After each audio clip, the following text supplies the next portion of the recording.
Welcome back to the Pain Game YouTube channel, and me and the lads this month are heading for the big one. It's Fury versus Usyk, the rematch in Saudi Arabia.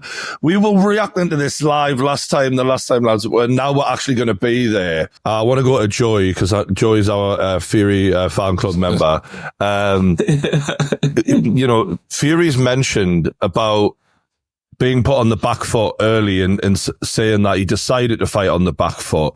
We could talk about that, but also just what do you make of the fact that Usyk so easily put Fury on the back foot? Like that little jostle for power, it lasted 30 seconds and Fury just accepted, all right, I got to move backwards because this guy's feet, they're so quick. What do you reckon about that? I think it's a combination of the two things. I think that Tyson Fury did decide to fight on the back foot in that moment, and I think that decision was forced by Alexander Usyk. So I think both things can be true at the same time. I don't think it's heavily one or the other. I don't think when Tyson Fury went on the back foot, he was in a state of mind which was thinking, I don't want to be boxing this way. I don't want to be boxing this way. I feel like he was quite comfortable boxing that way. That doesn't mean that I was giving him the rounds. That doesn't mean that I felt that he was winning in those moments. But what I'm saying is I do think that he felt fairly comfortable in doing so. And I think... Question, bro. Just another question. Go on. Do you think that he trained to fight that way, or that was a spot decision in the moment? Because you know him better than any of us, really.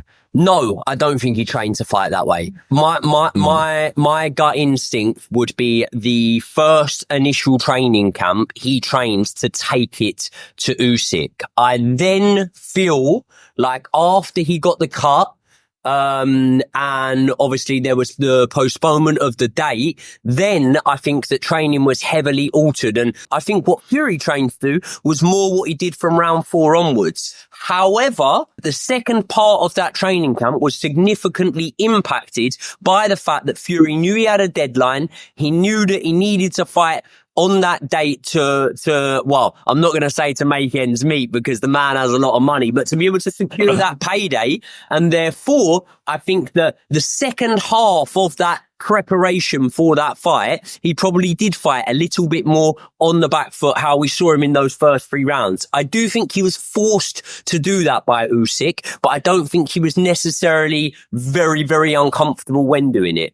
How hurt was Usyk in this fight? Because he denied being hurt, remember, in that little face-off they did. He was very much hurt, but I think what we found out about Alexander Usyk in this fight is we've always rated Tyson Fury's powers of recovery, and we still do rate Tyson Fury's powers of recovery. I think Tyson Fury won round 12 of the fight. That shows the powers of recovery after the round 8, 9 and 10 that he had, right? So the powers of recovery of Tyson Fury have always been there, but the powers of recovery of Alexander Usyk were displayed more so than ever in this fight. So I think he was hurt, but I think we got a lot of answers, and Usyk ticks a lot of boxes for us when it comes to how he gets through those moments.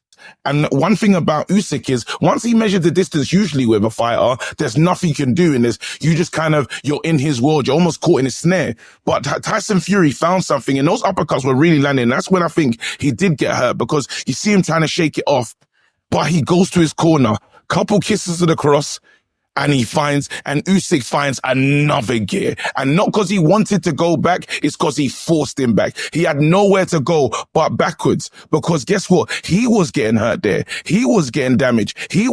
And you got John Fury chatting the most from behind the ring, telling him, go on, son, fighting man, and all that other stuff. Didn't mean anything. And then it becomes too late. Usyk took this fight the way it needed to go. He was the one that it was to his will was the basic point I'm making. While Fury can say, hey, you know what? I wanted to go that way. No, you didn't, mate.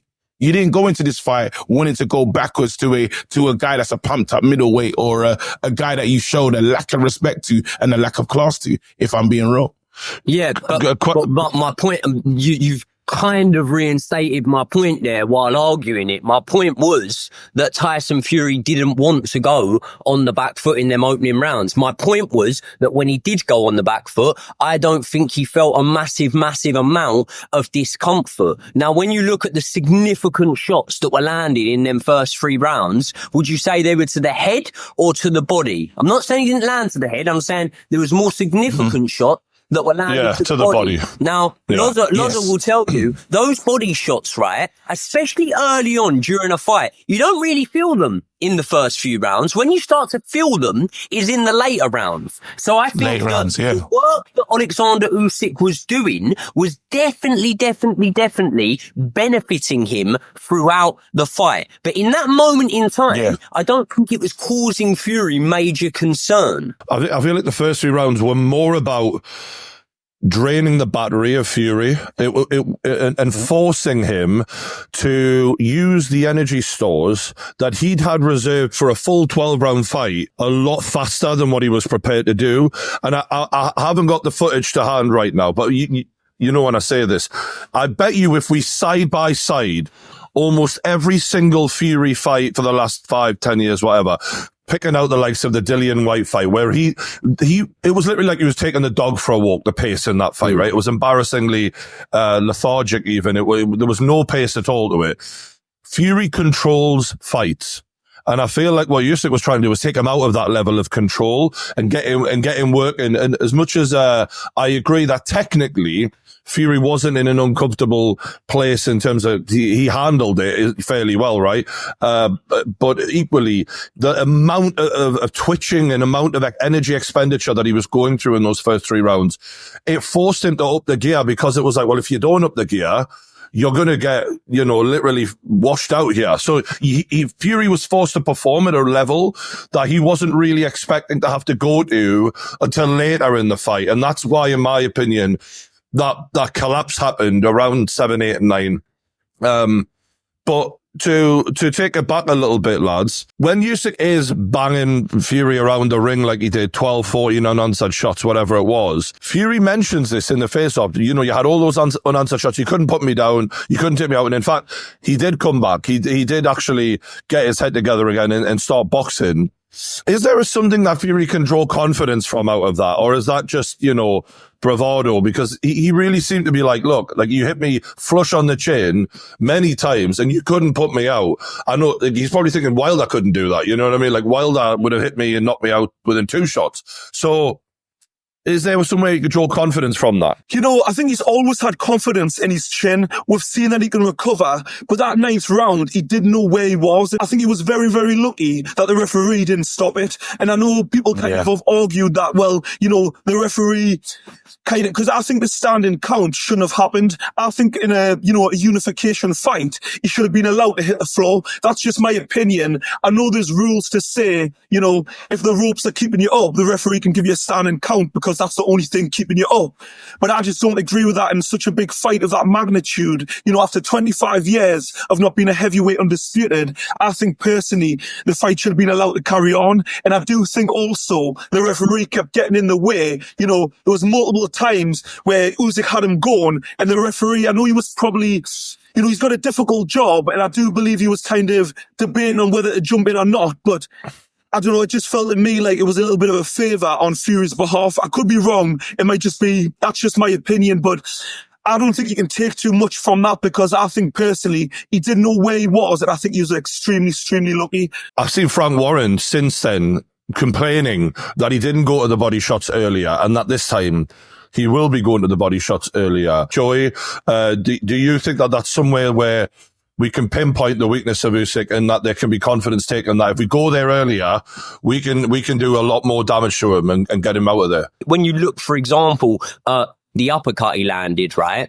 That uppercut, which was probably Fury's most significant punch of the fight, that actually comes off of a similar combination, but to a different area of the body, and that's to the torso. Now, literally, I don't know if anyone remembers this. I think it was within 30 seconds of him landing that, he lands the left hook, right uppercut, and it hits Usyk to the torso, right? Which, for me, could suggest that maybe when Usyk then goes in, by the way, that uppercut's a counterpunch. That's not Fury off the front foot. That's a counterpunch. Usyk goes in with the jab, and Fury comes with the left hook, uppercut to the head of Usyk. I think the hands might have been lowered by Usyk because he's looking to protect the body. So do I think that there's a weakness there to Usyk's body?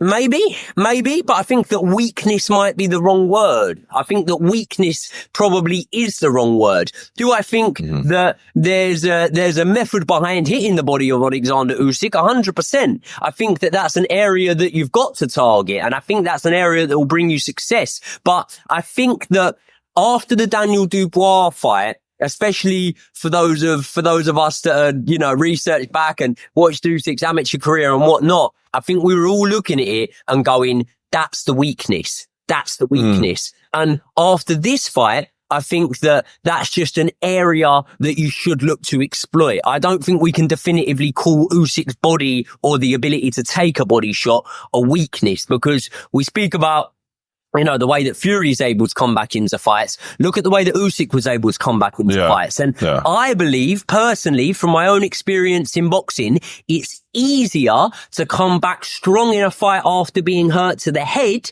than it is after being hurt to the body. On the next fight, lads, we're looking at the confidence here of Fury.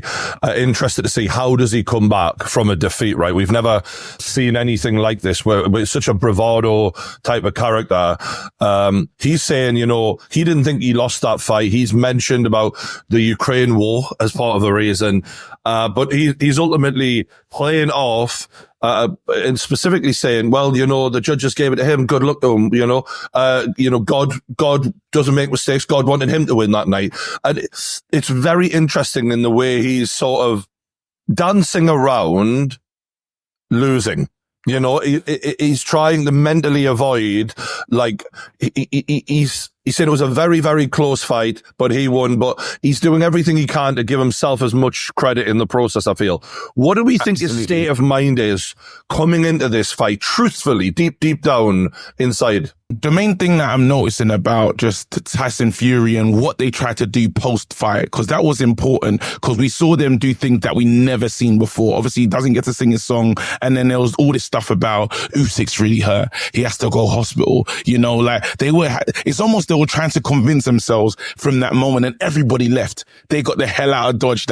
No interviews, nothing. Because there's that feeling of, well, we know what's going on here, and then we have to almost rebuild this man. We have to rebuild this champ so he's ready for this big moment, because no man born of his mother, all this stuff that they've said about him, this was a shield that they've always used to protect this man. And highest fighting IQ, there's no one on his level. And the guy that you've been disrespecting for such a long time is now in the power seat. He's now in the power position. But what was even more interesting is, do you guys remember when Fury dressed up as Batman for the Klitschko when he runs in his...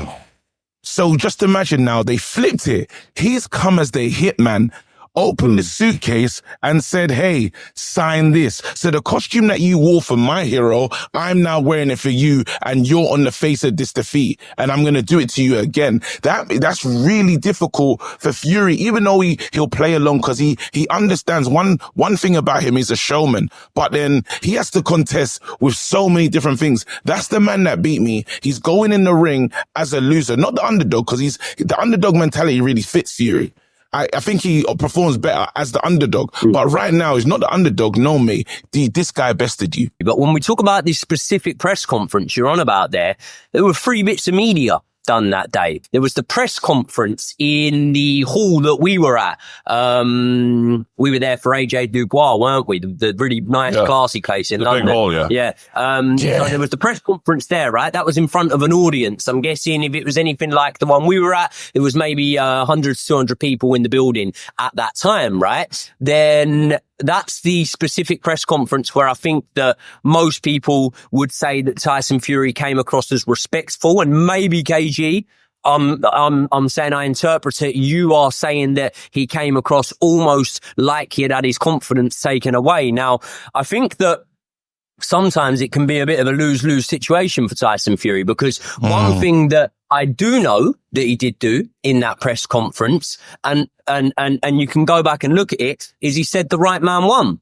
He said the right man won in that press conference. Yeah. Again, I'll draw you back to the fact that Tyson Fury does then say conflicting things. 3 bits of media done that day. The first bit we've spoken about. Now let's speak about the other 2. There was the Steve Bunce sitting down on the round table with them where they watched the fight back, right? Again, Tyson Fury, fairly respectful in that one, but now it's just the 3 of them, yeah? On camera, at least. I'm sure they had a few security guards and whatnot in the room, but it's just the 3 of them on camera. Fairly respectful, but there was also moments when Tyson Fury is saying, you're telling me that you weren't hurt in this round. You know he's hurt in this round and whatnot, right? You could interpret that as Tyson Fury trying to build some confidence from himself, trying to get Alexander Usyk a little bit rattled in that situation. But you could also look at the behavior of Alexander Usyk, who literally went against what he had said in interviews prior and said that he wasn't hurt in that round, and the psychology that goes behind that. But the key one is probably the most recent one we've seen, which I believe was done for maybe TNT Sports. I sent you it over a couple of days ago, Brian. And The Zone did one. The Zone one. And it was where it had Alexander Krasuk as well and Frank Warren The Zone, as well. Oh, yeah. In that one, Tyson Fury was a bit, definitely less respectful. He called him a bitch. He said to him, you had your chance there. Look how many shots you hit me. You fucking know what's coming, Cho. You know what you're getting and stuff like that. So there's 3 separate bits of media done in one day, and Tyson Fury pretty much takes a different stance in each and every one of them. So I really do think that reading into the behavior and the body language of Tyson Fury in this fight isn't something that's necessarily going to be a contributing factor as to how he performs in this fight. Let's jump into the actual technical bit of it, because there's been a chat from Frank Warren about him needing to come in a bit heavier. Now, Frank Warren, I don't think is speaking for no reason. He knows this guy inside out. So we can almost guarantee Tyson Fury is coming in heavier, which means, in my opinion, and disagree if you want, lads, he's giving up on winning a 12-round decision. And this is going to be a bit more balls to the wall this time. And it has to be, right? You've already given him you got a loss off this guy. You need to go for broke here. So what do we make of the idea of Tyson Fury coming in 10 pounds heavier? I think if Tyson does come in heavier, I think it's going to be a huge disadvantage, because I just think Tyson Fury is a great counter puncher and he's a great mover. Yeah. And I think to be able to compete with Usyk, I think he needs his mobility. I think coming in heavier, people say that if he comes in heavier, he may carry more power and be able to push Usyk back. But personally, I think it'll be a disadvantage. I think he needs to keep his speed, and I think he needs to build a box on the back foot. I think it's just a better tactic from. I don't think he can, stay with Usyk from a speed point of view. Which Fury did we prefer, right? Because you go back to the Wilder, we had the Wilder trilogy, right? And we're seeing, and what most of us would say, it was Wilder 2. Without a doubt, that was his best performance. There we go. But in Wilder 2, he goes in the ring at 273. That's 124 kg. Yeah. And I would say that he could get about the place. He looked good. But then in 3, he jumps up again and he's 277.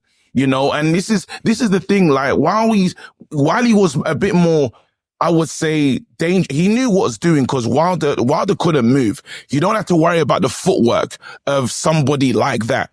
I think in this fight here, he does have to be a bit more heavier, because those body shots and them uppercuts and the kind of shots he can land, it's definitely going to cause Usyk a lot of problems. But we have to ask ourselves the wear and tear of this fighter, because if you actually go back and look at Fury Wilder, have you noticed that his shorts are getting higher and higher? They're literally underneath, like in that last. They're going to be around his chin for this one, you fucker. It's so high up, bro. If you go back, you watch Wilder 1 year to Wilder 3 to Usyk, and they're literally just underneath his boobs, bro. Does anyone know what the actual weight was? The Fury weight for the last fight? Because I can't remember off the top of my head. Joy, do you know the weight? He was 262. Gareth A. Davis, who's obviously a journal with, he gets a lot of access to Tyson Fury. He's predicting him to come in at 273 pounds, which is 1 pound heavier than he was against Wilder for the rematch, apparently from what KG's just told me. And now, a word from our sponsors. Now, I've been doing a lot of traveling lately from Saudi Arabia to LA, and I know a lot of you've got travel plans for 2025, and there is one app that you have to download, and that app is Saily. Now, Saily is a brand new eSIM service app, and what it does is it gives you a local SIM card that you can use when you're traveling, so you don't have to pay those crazy roaming fees just to send a text back home. They've got eSIM plans for over 160 countries and 8 regions, so wherever you're going, they're going to be able to make sure you're connected. Now, all you've got to do is click the link in the description below, and you can download the app to iOS or Android. Then you buy your plan, just choose the best time frame for you. Then you just install the eSIM on your phone, and when you land at your destination, you can activate your plan instantly. And with Saily, your eSIM only ever has to be installed once. So after each trip, you can turn the eSIM off, and then when your next one comes along, you buy a new plan for where you're going, switch your eSIM back on, and boom, you're back in business. And what I love about Saily is that when I went to LA, the eSIM for them was actually faster than the hotel Wi-Fi. And obviously, when I left the hotel, I didn't have to worry about not having any Wi-Fi and all of that nonsense because I was constantly connected. So what you're waiting for? Get sorted for your next trip away by clicking the link in the description below and downloading Saily now. Just go to saily.com/paingame and use the code paingame. That's all block capitals, all one word, to get 15% off your first purchase. And a big thanks to Saily for keeping us connected on our travels. But for now, enjoy the video. I predicted the first weight for this fight by 2 pounds. I was 2 pounds out. And that was when a lot of people were speculating that Tyson Fury was going to come in heavy. Remember, we can take it back. I've literally sat and watched a video this morning of me and myself and Brian breaking this fight down, right? About 5 days before the fight happened. And my God, we're good because we predicted a lot of stuff that happened in that fight, right? I'm just going to put that out there. But at the time, there was a narrative going around that Fury was going to come in quite heavy and whatnot. I predicted the weight for the first one by 2 pounds. I reckon. Why are you so confident, though, Choi? Why are you so confident? I'm so confident because of this. Weight would not be the contributing factor that would win or lose Tyson Fury this fight. In my opinion, it's levels of cardio and it's levels of fitness. And if I was drawing for confidence, I would say that the ability to have the sort of level of sparring that he's going to need will benefit him a bit more this camp as opposed to the last camp with the cut. Now, when we look at Tyson Fury in terms of fitness, and the reason I say fitness is this, does anyone think, let's say, for example, do we all agree that the golden opportunity for Fury to take Usyk out was that round 5? It was round 6 where he rocks him and then Usyk circles away and can see Usyk. Yeah. So I'm wrong. So that's the round I mean. I thought it was in my head. I thought it was round 5. I meant round 6. When that uppercut lands, we all agree that that was the golden opportunity to take. Yeah, he should have pulled the trigger there and then. Bam. Okay. Yeah. Okay. So do you believe then that the reason that Fury wasn't able to, if we take away the fact that maybe he wasn't able to because Usyk's just so good, do we believe that that was because of a lack of punch power, a lack of weight, or do we believe that it was a lack of being able to actually catch and pin Usyk down? Let me give you a couple of scenarios that are going through my head immediately. So the possibility is, if he'd had a bit more in the tank, he could have let the shots go at that moment and pinned Usyk down. That being said, Usyk's feet were very much well underneath him. He circled out, and as much as he was clearly hurt, he wasn't concussed enough to where he was discombobulated on shaky legs, and he was able to get away. And I think if Fury had have gone chasing after him, there is also that potential. And there's a potential that either scenario fails, but there's that potential he couldn't pin him down. Yeah. there's another school of thought that some people might have, which this is where Frank Warren coming in saying 270 plus, be that if you land that shot with an extra 10 pounds in you, which we've seen before at Fury's size, can make a lot of difference given that he couldn't push Wilder back, but then added 10, whatever amount of weight it was for the rematch. And then all of a sudden he's bulldozing him. Fury's a bit of a freak in that his weight can really change in the way he performs. So they may be thinking with that extra 10 pounds, that shot lands, he's far more hurt and then you can nail him easier than with the less of the weight. My chain of thought would be that he didn't realise until that moment when he got up off the canvas that pushing Wilder back is one of the best things you can do against Deontay Wilder. Now, we talk about being forced, how to force to box, and we spoke earlier on about the way that Usyk forced Fury to box in that way, which I agreed with. I do not believe that Deontay Wilder forced Tyson Fury to box the way he did in that first fight between the two of them. I think that Tyson Fury chose to go with the twitchy, feinty style that works so well for him against Vladimir Klitschko. And this is why I believe that fitness levels come into it. I believe that if Tyson Fury had more in the gas tank, better levels of cardio in that moment against Alexander Usyk, he would have stood a better chance of being able to get him out of there. Now, let me just tell you, punch stats wise, right? 12 rounders that Tyson Fury's been through, and there's no point us going on about one-sided fights against fighters that weren't on his level. Let's look at the Klitschko fight, right? This is not what he landed, this is what he threw. Tyson Fury threw 371 punches against Vladimir Klitschko, right? He's then around 10 pounds heavier in his first fight against Deontay Wilder. Another fight where he boxes with that feinty, elusive, twitchy style. He throws 327 punches, right? Now, I think we would all agree, wouldn't we, that they were two of the sort of fittest, sharpest performances from Tyson Fury by his standards, right? He was half a stone heavier for the Usyk fight than he was for the Wilder fight, meaning he was well over a stone heavier for the Usyk fight than he was for the Klitschko fight. I'll remind you of the amount of punches he threw in the Klitschko fight, 371. Do you know how many punches he threw in the Usyk fight? Go for it. 496.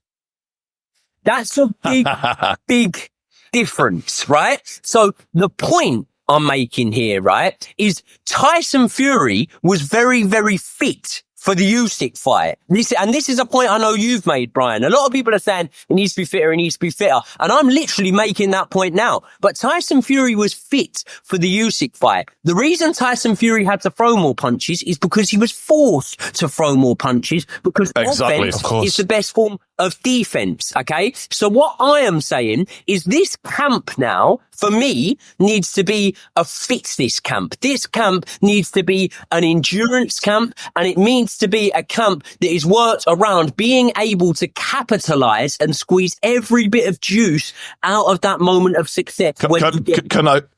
I'd love to put this to the other lads because I know Loz's brain's probably ticking here as well, being the boxer. It's a great theory put forward by Joey. Are you playing the game of the boxer at that point in trying to go cardio for cardio against an Alexander Usyk? Is that, should you be fighting, scissors with rock, or, you know what I mean, rather than going like for like? Is this power punching idea that Frank Warren has mentioned actually worth doing in your opinion, or do you think Joey's spot on there? I think it's really difficult because people keep referring to Tyson Fury in the second Wilder fight, but he's in there with a guy with half the boxing IQ. But let's face it, Deontay Wilder isn't the best boxer. Not even half. He's a power puncher. Exactly. So the fact that, he coming in bigger and stronger, and I don't even think physically that Wilder's that strong. I think he's just a big, wiry guy who's got power in his punches, and he needs to be able to punch it at range to be effective. So for Tyson Fury in that fight, coming in heavier was the perfect strategy. But a guy like Alexander Usyk, who's got great feet and mobility, great head movement, I'm just not sure if the extra weight will be beneficial. And this is the difficult thing because I also think with Tyson Fury, his best attribute is his ability to box and move, his flinchy style. And against Usyk, I think it worked, because if you look at those rounds, I think it was the second round, I think it was the third round. That's when Fury started getting into his rhythm. And it was when he was flinching, he was doing this double feint, and then he was getting loads of success. And I think if he comes in heavier, I just don't think he's going to have that speed. And like I say, it's all good and well saying he'll carry more power, but if you haven't got the speed to land it, it's not going to be effective. And I just think, like Brian just said there, to try and play the cardio game with Usyk, I don't think you can get much fitter than Usyk. And I think people also don't give Usyk the credit for being so physically strong, because there was moments in the fight where they tried to clinch and Usyk just pushed him off him. And every fight that Usyk's having, he's getting bigger and he's grown into the weight division. And I've looked at a few footage, videos of him and pictures, and he's looking really strong. And I just think if he puts on weight, I don't think it's going to be pure muscle and strength. It's just going to be extra jelly around the belly. So I don't think it's going to have much of an impact, in my opinion. On Usyk, you bring up Usyk there. Obviously, he's now been in there with Fury. He's got a lot of data there, and he's now seen, look, I can't hurt this guy. Yes. I didn't get him out of there, but I can't hurt him. Yeah. Are we but he got hurt in the process, and he's admitted Fury, best fighter he's ever fought, hardest he's ever been hit. In other interviews, he denied that later, but is he going to be changing? Is he going to be more tentative potentially because of getting hurt, having more respect for Fury? Or could he be more aggressive by any chance? Each time we've seen Usyk step into the ring, no matter who he's gone up against, you've seen a better version of him. And I think in this one now, he goes for it even sooner. He'll probably announce that, you know what, I can work the body, but I'm going to knock him out. I think he goes into this fight with the thought pattern of knock this man out. There'll be no more games. There'll be no more. It's because of this. It's because of that. I'm on him. And hopefully the ref allows this fight to happen and he doesn't get too heavily involved, as you were saying, Lawrence. You said there that each time we've seen Usyk go into a fight, he's gone in better. Obviously, Tyson Fury's had a few rematches in his career. I think he's had 3, hasn't he, right? 2 of those being trilogies. In the pro ranks, Alexander Usyk's only had 1 rematch. Do you think he was better in the second fight against Anthony Joshua? I think it was a less dominant performance from Usyk in that rematch over Anthony Joshua. So there could be some people, maybe not necessarily myself, just playing devil's advocate here, there could be some people that could argue that. I respect it. I think Usyk's been declining since then, lads. I actually think that original AJ fight is the greatest version of Alexander Usyk we could ever see.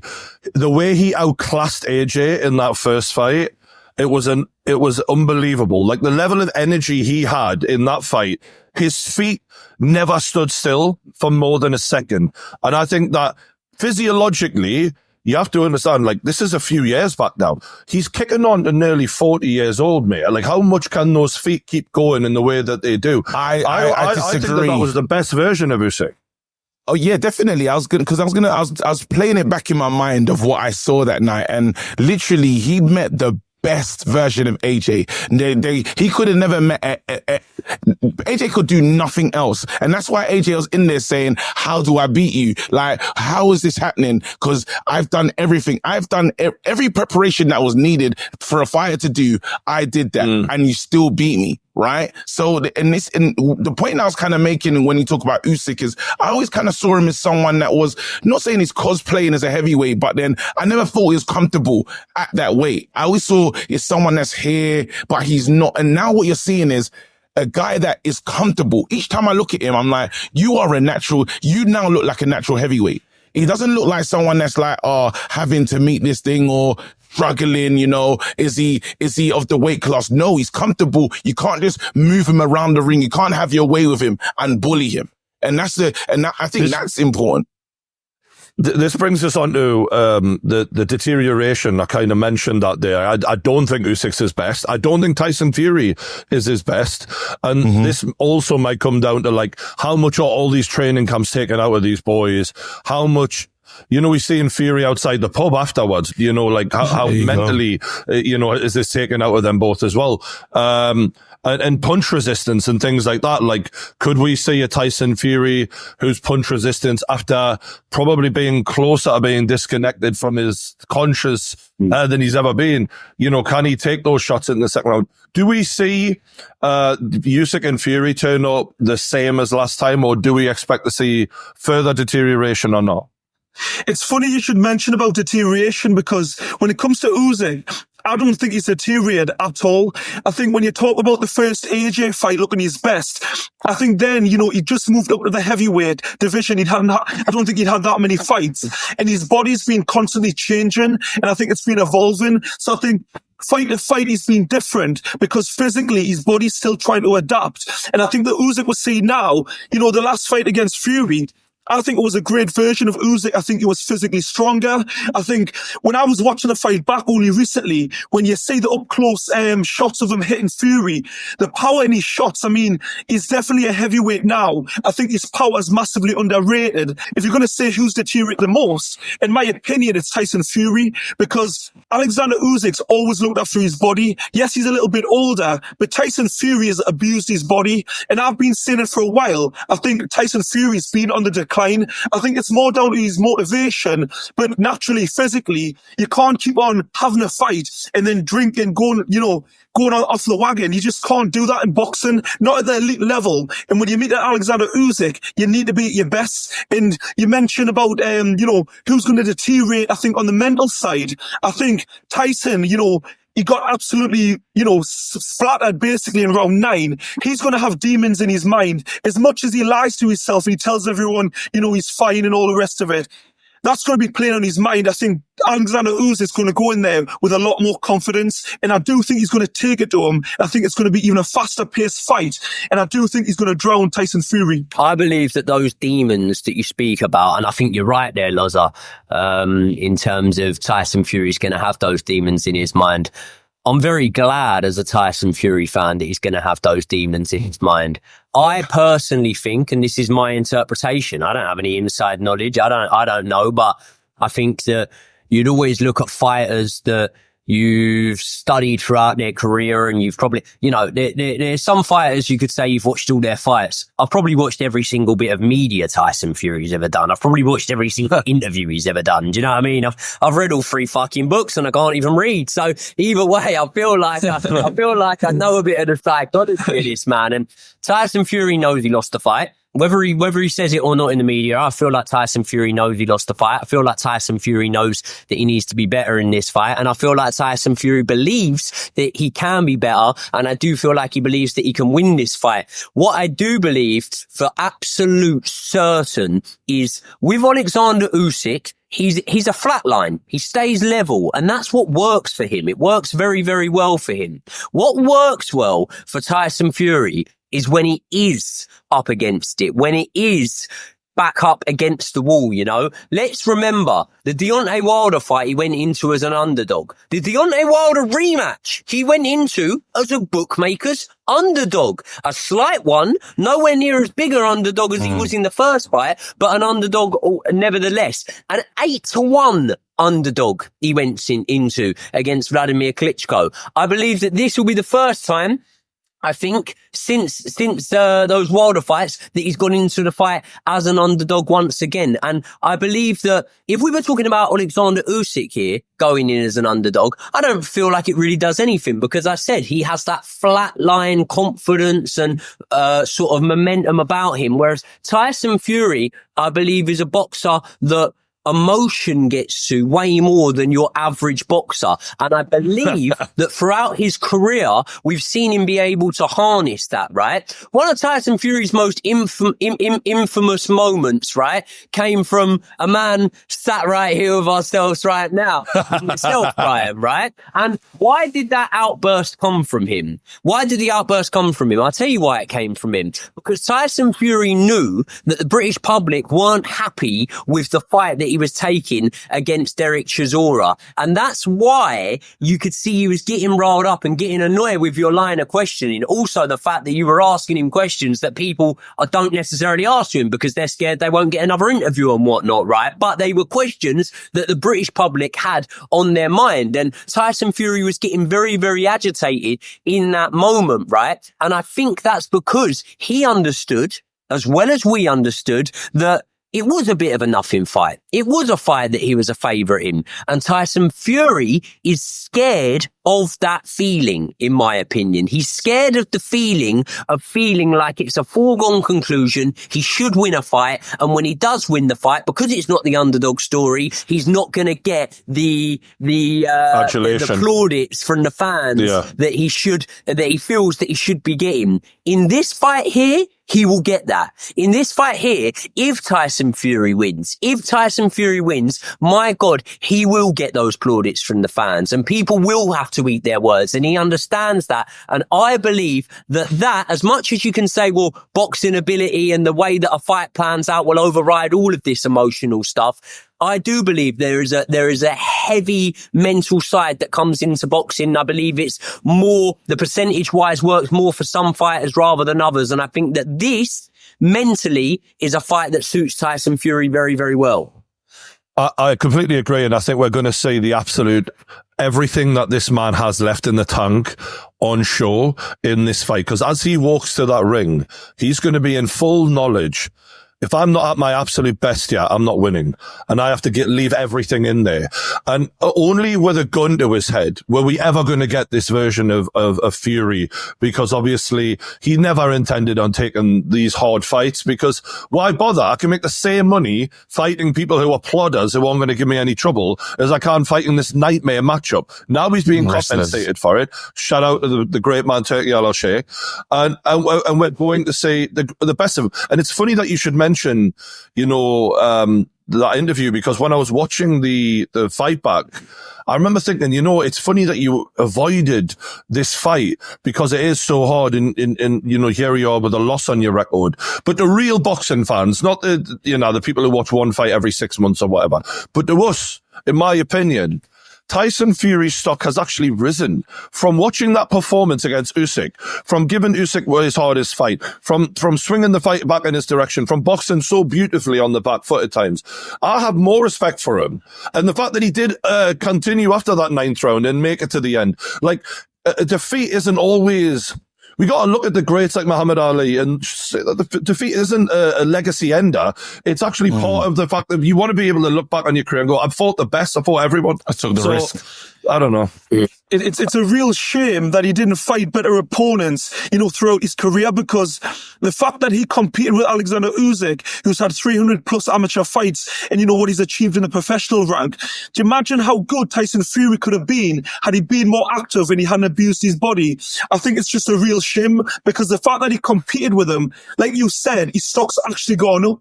I think it's a real shame. Yeah, if he'd taken, an AJ fight earlier in his career and that, I think we would have seen an even greater legacy. I want to end this on a couple of things, lads, here.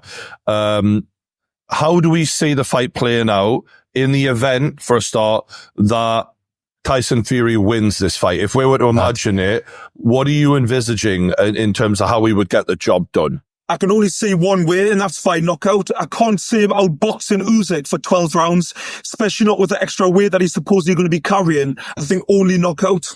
Even with the dodgy judges, because last time he won one of the scorecards, remember? I think that's it. This fight ends in a knockout, and that could be for both parties. That I think they both understand already with Tyson Fury saying, look, man, they did that. They gave that to him, and him coming in heavier. You already know that what he's gunning for. But I know Usyk knows the boxing business as well. And the thing that makes the most sense is a trilogy. It makes more sense. We go one more, so take it out of the boxing business hands and say, I finish it here. So it has to be, both fighters will be looking for the knockout, which makes it a lot more exciting for us, because they have to put on the line. You don't want to give it to a judge where you can say split decision, draw. We saw it happen with Batavia Bivol. boxing, I think business got involved in that one as well. So just take it out the judges' hands, and I think they'll be in both of their minds. What do you reckon, Joey? Do you disagree about this being a finish? I think it is so hard, man, to predict this one. I think at this moment in time, I'm leaning towards the method of victory if Tyson Fury was to win this fight being a points decision. I think that points decision will have to involve him dropping Usyk. So I don't disagree with what you boys are saying there. If Fury does drop Usyk, he's winning that decision. I don't care how many rounds Usyk wins. In reality, these judges are not giving Fury Wilder one vibe. Yeah. That's where the business side comes into play, won't it be? Because then, like you say, you've got the trilogy, so it would make sense. And don't get me wrong, I'd happily watch a trilogy. Yeah, I think I really like what KG said there, and that state of mind wise, I think Usyk will feel that the fact that the judges did give one of them did give it to Fury, he will be keen on a finish, and especially after he's seen he can hurt him.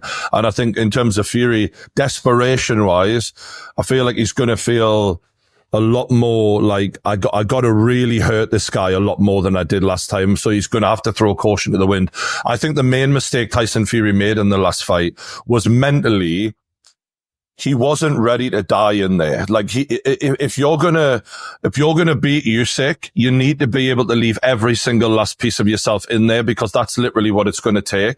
And I think that he was a little, not delusional, but misguided in thinking, you know what, I can't sit on the back foot for longer. I can't let these rounds slip through my fingers, and I'll sort it at some point. Like Usyk is stealing the fight away from you with every single round you give up. Like you can't just let him do that. So Fury has to be more aggressive, otherwise he can forget getting anything out of this fight. He needs to go for it, in my opinion. You know when we say about Usyk almost taking rounds off, he does have those periods in fights, and I think you see it more so in his cruiserweight fights, potentially than the heavyweight bouts. But in the Anthony Joshua rematch, definitely when around sort of 5 and 6, he has a couple of rounds. And the reason I call them rounds off isn't out of disrespect to the opponents, but it's because of the fact that I do have the belief in Alexander Usyk, his gas tank, his ability to be able to probably do a bit more in those rounds, right? With the rounds sort of from 4 to 6, 4 to 7, where I feel like Fury did really come on top, I don't believe that anyone could say they were Usyk taking rounds off. Much like we say that we don't believe that Tyson Fury opted to go on the back foot in the early 3 rounds. So Alexander Usyk didn't opt to be hit with the shots that he was hit with, to be leveled with the body shots that he was hit with in those middle rounds, right? And when you said about Tyson Fury's biggest mistake there, I'm not disagreeing with what you said, but I think what Tyson Fury's biggest mistake there was, in that moment, say when you're in Tyson Fury's mind during the 6th round or something like that, I don't think he thought that the fight was going to swing again. We opened this video by speaking about fights that swing, right? And how it rarely happens. And you're right, it does rarely happen. And that's why when fights do swing, they often go down as classic fights, right? In that moment, sort of during the 6th, right, I very much think that Tyson Fury thought, I've got him here, and it's going to continue like this for the rest of the fight. And therefore, I think that plays into why Tyson Fury didn't put his foot on the gas more and wasn't able to put his foot on the gas more, because I don't think he thought that Usyk was going to be able to swing it back in his favour. Yeah. Knowing that Usyk can now do that may make Fury's decision-making very, very different in this next fight. I love what you said there, and I completely agree. I also think internally, at that point, he might have been listening to his own body thinking, I'm working hard here, and I don't know if I really want to pull the trigger and leave myself with nothing left in there. When I am on top right now anyway. You know, I could probably win a decision here. I don't need to get reckless. I'm in control. And I think now he's going to be aware, like, if I don't get him out of here now, this zombie is coming back later on in this fight. So hopefully we get a finish. Look, it's going to be amazing. I'll wrap it up here, lads. Well done. Great analysis from the boys, and you can get more of that in Saudi Arabia, because we're going to be live live during this fight on X, on YouTube, and your alternative commentary on DAZN. The link for that is in the description below. Shout out to the Pain Game lads. You can check all their YouTube channels out in the description below. Thanks for watching. Like the video, subscribe. We'll see you later.